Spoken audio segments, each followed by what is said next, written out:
এটা হচ্ছে চতুর্থ পার্ট। আগের পার্টগুলোর লিংক ডেসক্রিপশনে দেওয়া আছে, দেখে নিন। কিন্তু গামিন এই নামের স্কুল খুঁজে বের করে ফেলেছিল, আর গামিন সেখানে যেতে লাগলো। এরপরে আমরা হানের কাছে যাই, যে নিজের স্কুল ছেড়ে শহরের অন্য একটি স্কুলে গিয়ে সেখানকার সব ফাইটারদের নির্মমভাবে মেরেছিল এবং তাদেরও নিজের গ্যাংয়ে যোগ দেওয়ার জন্য জোর করছিল। এইভাবে হান তাদের স্কুলেও রাজত্ব করা শুরু করে। সে বলে যে সে তার বাবা, যে ওয়াইবি গ্যাংয়ের লিডার, তার থেকেও এগিয়ে যাবে। অন্যদিকে স্টাডি গ্রুপের এক্সচেঞ্জ মিটিং মোটেও ভালো যায় না এবং জিউয়ের এক মেয়ের সঙ্গে বচসা হয়। এরপর তারা জানতে পারে যে এই স্টাডি গ্রুপের সদস্যদের বুলিং করা হচ্ছে। একটি ছেলে দূরের স্কুলের দিকে ইশারা করে। সেখানে তাদের পঞ্চম সদস্যকে কিছু ছেলে জোর করে মারছিল, কারণ এতদিন এই ছেলেরা তার কার্ট থেকে জিনিসপত্র কিনত, কিন্তু এখন তার মা কার্টটি বন্ধ করে দিয়েছে। ছেলেটি গুন্ডাদের বলে যে দয়া করে আমাকে যেতে দাও, কিন্তু তারা বলে যে তোর মাকে বল কার্ড আবার চালু করতে। ঠিক তখনই একটি ছেলে এখানে কাউকে আসতে দেখে। তখনই স্টাডি গ্রুপের সদস্যরা জিউ এবং বাকি সবাইকে জানায় যে তারা এই গুন্ডাদের বিরুদ্ধে অভিযোগও করতে পারে না, কারণ গতবার যখন একটি ছেলে এটা করতে গেছিল তখন তারা তার বাবার ওপর হামলা করে এবং তার বাবা আজও কোমায় আছে। তারা জানায় যে এই স্কুলের নাম মানি হাই স্কুল এবং তারা বোঝে না কেন এটাকে আদের স্কুলের সামনেই বানানো হয়েছে। এই কথা শুনে জুন এবং জিউ চমকে ওঠে।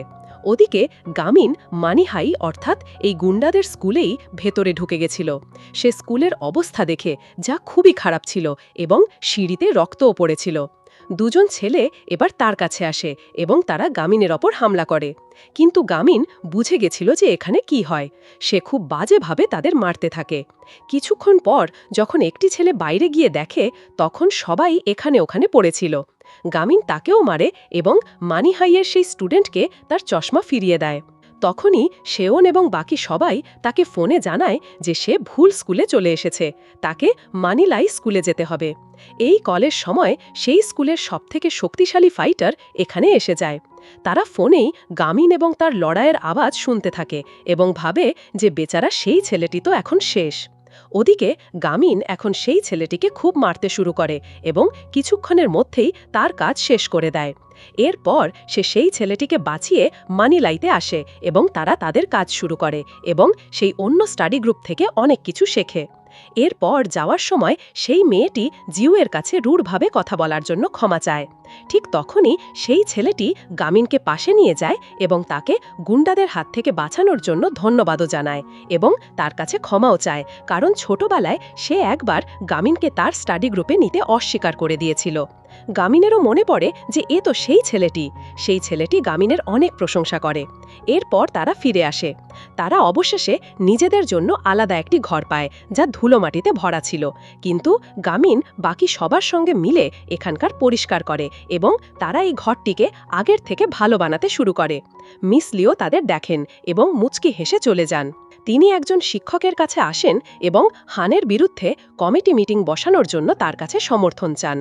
মিসলি তাকে বলেন যে আমি এই স্কুলকে বদলে দিতে পারি। সেই শিক্ষক মিসলিকে সাহায্য করতে অস্বীকার করেন এবং বলেন যে এই কাজ অনেক বেশি ঝুঁকিপূর্ণ হতে পারে এবং তুমি এই কাজ করার যোগ্য কিনা তা বোঝার জন্য আমি প্রথমে তোমার পরীক্ষা নেব। এদিকে বাকি সবাই পুরো ঘর পরিষ্কার করে ফেলেছিল, কিন্তু তখনই এখানে একটি ছেলে আসে।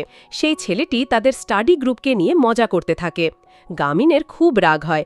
সে তাকে মারতে যাচ্ছিল, কিন্তু শেওন তাকে থামিয়ে দেয় এবং বলে যে যদি তুমি এর সঙ্গে ঝামেলা করো তাহলে তোমাকে ভাইস প্রিন্সিপালের মুখোমুখি হতে হবে, কারণ এই ছেলেটি আমাদের পুরো 10ম শ্রেণীতে পড়াশোনায় প্রথম স্থানে আছে এবং এই ছেলেটির নাম হোমিন। সে শেওনেরও অপমান করে এবং বলে যে ওরে গরিব, তোর কাছে এত সময় আছে যে তুই এদের সঙ্গে এই পাগলামি করছিস, তোর তো কাজ করে টাকা রোজগার করা উচিত ছিল। শেওন তাকে কিছুই বলে না। ঠিক তখনই মিসলি এখানে চলে আসেন। তাকে দেখে হোমিন এখান থেকে চলে যায়। তখনই গামিন বলে যে শেওন, আমাকে বলো মধ্যবর্তী পরীক্ষার জন্য আর কত সময় বাকি আছে, আমি এবার গ্রেডের দিক থেকে ওকে পেছনে ফেলে দেব। সবাই এই কথা শুনে গামিনের দিকে তাকায়। এরপর মিসলি এই সব লোকজনকে তাদের গ্রেডের হিসাব অনুসারে পুরো 10ম শ্রেণীতে তাদের অবস্থান জানায়, যেখানে জুবু শেওনের থেকে এগিয়ে থাকে এবং গামিন 220 জনের মধ্যে 219তম স্থানে ছিল, কিন্তু শেওন দ্বিতীয় স্থানে ছিল। এই দেখে জুবু, জুন এবং ওন চমকে ওঠে। এরপর মিসলি বলেন যে মধ্যবর্তী পরীক্ষার জন্য এখনও ২০ দিন বাকি আছে এবং যদি তোমরা সেটাই করো যা আমি বলি তাহলে তোমাদের গ্রেড বাড়তে পারে। সবাই রাজি হয়ে যায়। এরপর স্কুল থেকে ফেরার সময় জুন জানায় যে সে মিসলি এবং সেই শিক্ষকের কথা শুনেছিল এবং সেই শিক্ষক বলেছিল যে যদি তাদের গ্রেডের অবস্থান বেড়ে যায় তাহলেই তিনি হানকে ধরতে মিসলিকে সাহায্য করবেন। এই কথা শুনে সবাই চমকে যায়, কারণ এখন এই হিসাবে সবাইকে নিজেদের অবস্থান বাড়াতে হবে এবং শেওনকে প্রথম হতে হবে।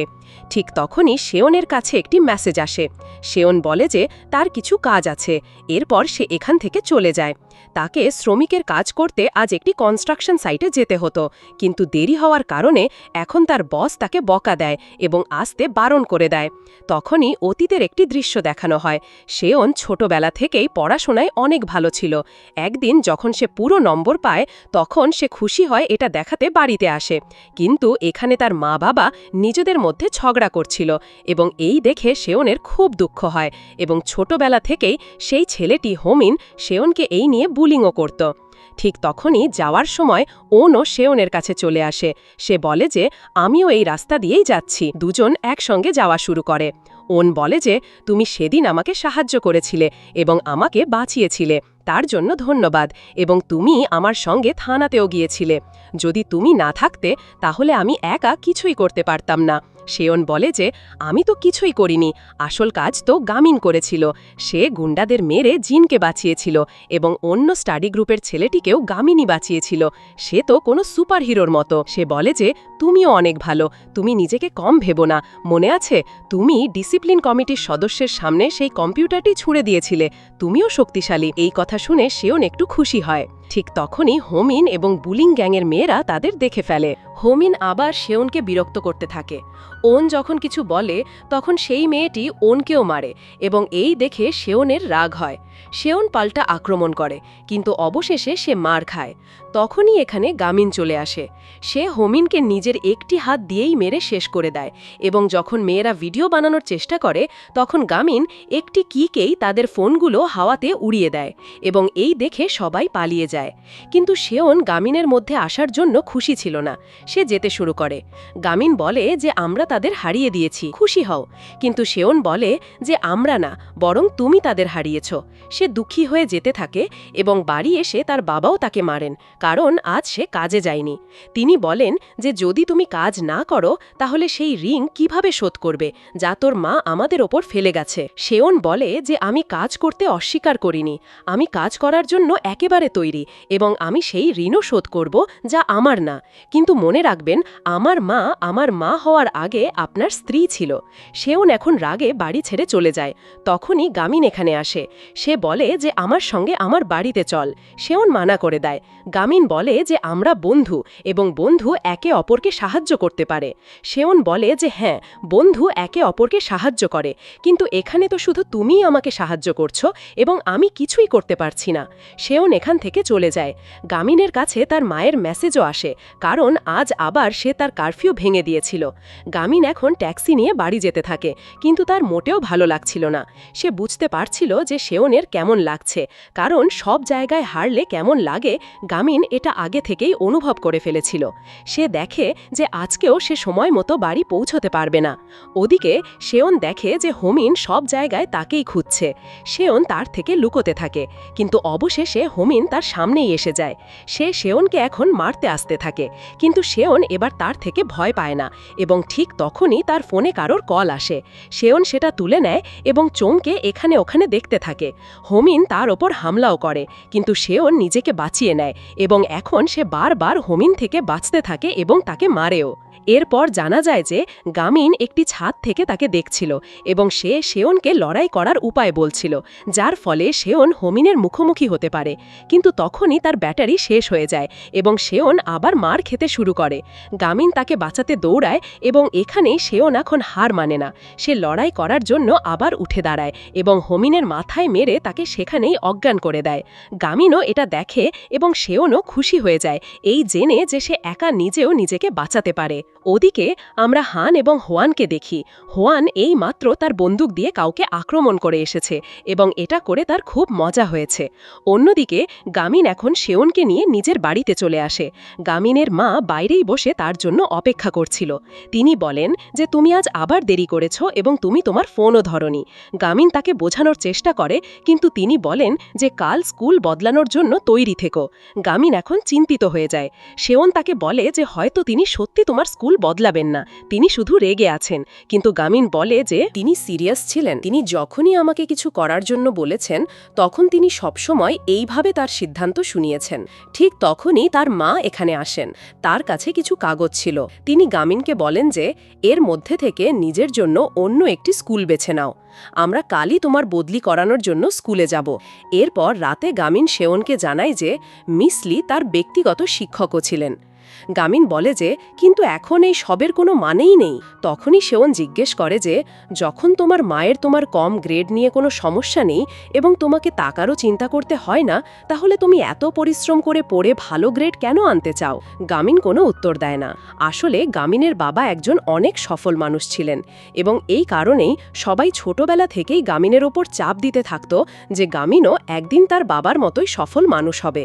কিন্তু গামিন পড়াশোনায় একেবারেই শূন্য ছিল এবং এই কারণেই এরপর লোকজন তার থেকে আশা করাই ছেড়ে দিয়েছিল। গামিন বলে যে সেই সময় খুব খারাপ লাগে যখন কেউ তোমার থেকে কোনো আশাই রাখে না। শেওনের সঙ্গেও কিছু এমনটাই হয়েছিল। সে বলে যে হ্যাঁ, আমি বুঝতে পারি। এরপর পরের দিনই গামিনের মা ইউসাং হাই স্কুলে আসেন। তিনি বুঝে গেছিলেন যে গামিন এখানে থেকে শুধু নিজের সময় নষ্ট করবে। এই কারণে তিনি তার বদলি সিওলের স্কুলে করানোর জন্য যেতে থাকেন। শেওন এবং বাকি সবাই তাকে থামানোর চেষ্টা করে যাতে মিসলি এখানে এসে তার সঙ্গে কথা বলতে পারেন, এবং সবাই তাকে থামানোর জন্য কিছু না কিছু বলছিল। তখনই তিনি যেতে থাকেন এবং এই দেখে ওন বলে যে আমি গামিনের বাচ্চার মা হতে চলেছি। এই শুনে গামিন নিজেই নিজের মাকে বলে যে চলো মা, এখন যাই। তারা এখান থেকে যেতে থাকে। তখনই মিসলিও ট্যাক্সি নিয়ে এখানে চলে আসেন। এরপর এই সবাই একটি গাড়ি নিয়ে তাদের পেছনে যেতে শুরু করে। মিসলি অনেক গতিতে গাড়ি চালাচ্ছিলেন, কিন্তু তখনই তাদের সামনে একটি ছেলে বাইক থামায়, যার কারণে তাদের মাঝপথেই থামতে হয়। এবং এরপর এখানে আরও অনেক ছেলে চলে আসে। এদের মধ্যে সেই একাদশ শ্রেণীর প্রথম ফাইটার ছিল যে এখন তাদের থেকে প্রতিশোধ নিতে এসেছিল।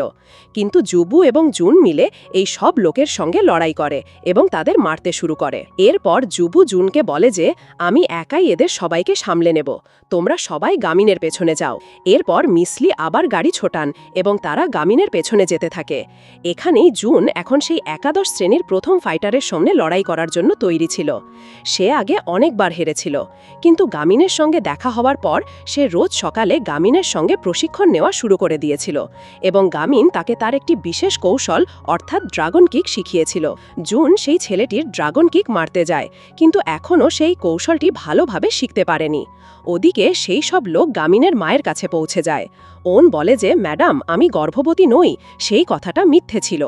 তারা তার কাছে গামিনের বদলি করাতে বারণ করে। গামিনের মা এটা দেখে বেশ অবাক হন যে এই বাচ্চারা গামিনের জন্য এতটা দূরে এসে পড়েছে। এরপর মিসলিও এখানে চলে আসেন। গামিনের মা মিসলিকে চিনতে পারেন এবং এরপর মিসলি গামিনের মায়ের সঙ্গে কথা বলতে শুরু করেন। মিসলি তাকে জানান যে আমি গামিনের হোমরুম শিক্ষকও, এবং তিনি গামিনের মায়ের কাছে গামিনের বদলি করাতে বারণ করেন এবং বলেন যে মনে আছে একবার আপনিই আমাকে বলেছিলেন যে আমাদের সবসময় অন্যায়ের বিরুদ্ধে লড়াই করা উচিত। আসলে এই কথাটি তার মা সেই শিক্ষকের শেষকৃত্যে বলেছিলেন এবং মিসলি তার শিক্ষককে হারানোর কারণে অনেক বেশি দুঃখিত ছিলেন, কারণ তাকে খুন করা হয়েছিল। এখানে গামিনের মা মিসলিকে বলেন যে অন্যায়ের বিরুদ্ধে সবসময় লড়াই করে যাও। মিসলি তাকে স্টাডি গ্রুপের ব্যাপারেও এখন জানান এবং বলেন যে গামিন এবং তার বন্ধুরা মিলে এটা বানিয়েছে। গামিনের মায়ের সেই মুহূর্তের কথা মনে পড়তে থাকে যখন গামিনকে কেউই নিজের স্টাডি গ্রুপে নিত না এবং এর কারণে তার মায়েরও খুব দুঃখ হতো। কিন্তু মিসলি বলেন যে আজ গামিনের কাছে তার নিজের একটি স্টাডি গ্রুপ আছে এবং তার কাছে ভালো বন্ধুও আছে। এখানে সবকিছু ভালোভাবে যাচ্ছিল, কিন্তু তখনই এখানে কিছু ছেলে আসে। আসলে মিসলি ভাইস প্রিন্সিপালের কাছে কিছু কাগজ পাঠিয়েছিলেন যাতে শিক্ষা দপ্তরের কাছে এই স্কুলে পরিদর্শন করার অনুরোধ করা হয়েছিল, যাতে হানের স্কুলে গুন্ডামি বন্ধ করা যায়। কিন্তু এই কাগজগুলো হানের কাছেও পৌঁছে যায় এবং হানি মিসলিকে মারার জন্য এই ছেলেদের এবং হুয়ানকে বন্দুক দিয়ে এখানে পাঠিয়েছিল।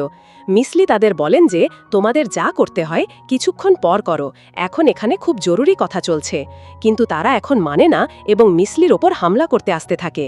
গামিন মিসলিকে বাঁচানোর জন্য একেবারে তৈরি হয়ে যায়, কিন্তু ঠিক তার আগেই কেউ সেই ছেলেটিকে হাওয়াতে উড়িয়ে দেয় এবং এই কিকটি গামিনের মা মেরেছিলেন, কারণ গামিনের মাও কোনো সাধারণ মহিলা ছিলেন না, বরং তিনি টাইকোয়ান্ডো অ্যাসোসিয়েশনের পরিচালক ছিলেন।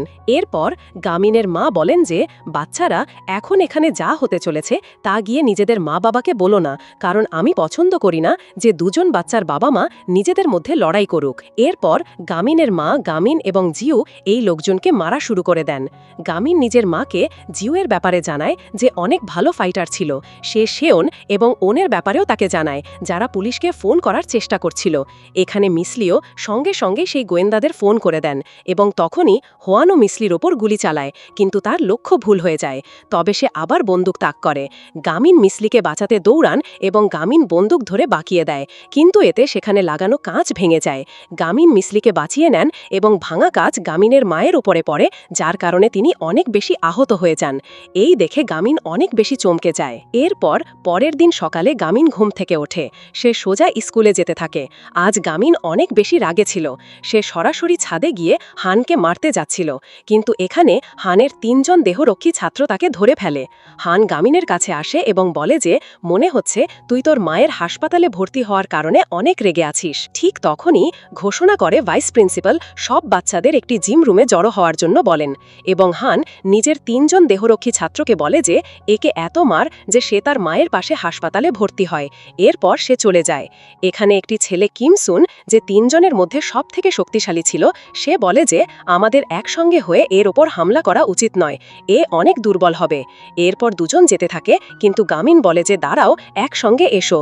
বন্ধুরা, পরের পার্টগুলো দেখতে চাইলে কমেন্ট করে চ্যানেলটি সাবস্ক্রাইব করুন।